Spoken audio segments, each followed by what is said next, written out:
Have you ever felt trapped in someone's expectations or weighed down by a situation you can't control? What if detachment wasn't about running away, but rising above?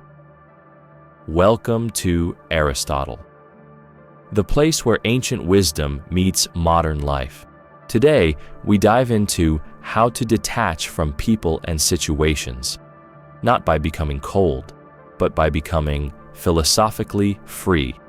And we'll do it through the lens of Aristotle's philosophy, practical psychology, and polymathic thinking, combining logic, ethics, biology, and even politics, because real detachment isn't numbness, it's mastery. Part 1. Detachment is not rejection, it's redirection. Aristotle believed that human beings are social by nature, but he also taught that our highest calling is to become a rational, self-sufficient being, what he called the magnanimous man, someone who gives without dependency, who loves without losing themselves. Detachment, in Aristotelian terms, doesn't mean hating others. It means choosing eudaimonia, flourishing, over emotional chaos. He who is to be happy must live according to virtue and reason. So when we detach, we're not escaping responsibility. We're stepping into the most responsible thing we can do, taking back our focus from what we cannot control and recentering it on who we are becoming. Part 2. Know what is yours and what is not.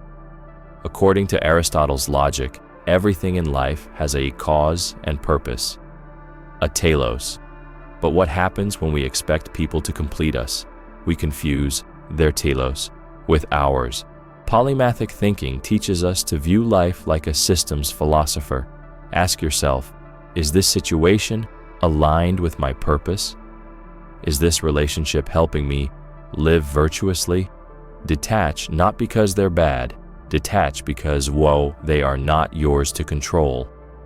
Aristotle's Nicomachean Ethics reminds us, happiness depends upon ourselves. Part 3. Practice emotional temperance. The Greeks believed in virtue through balance. Detachment isn't coldness, it's temperance.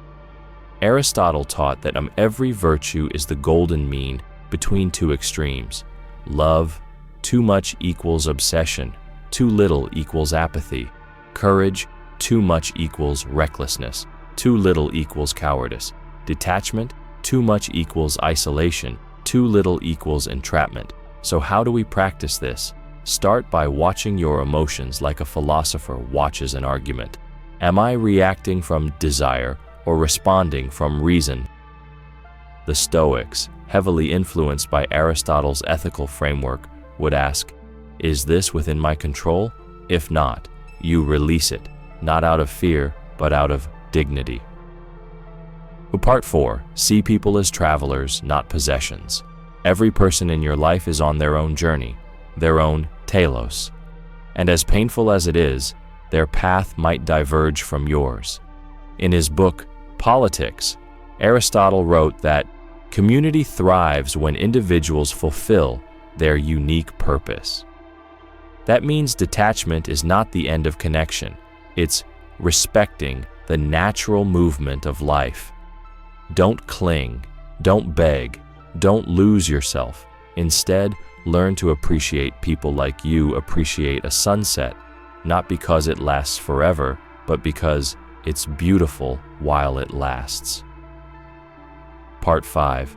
Transform attachment into excellence. Aristotle believed that true purpose is found through activity, especially those rooted in virtue and reason. So if you find yourself obsessing over someone or something, redirect that energy. Turn heartbreak into wisdom.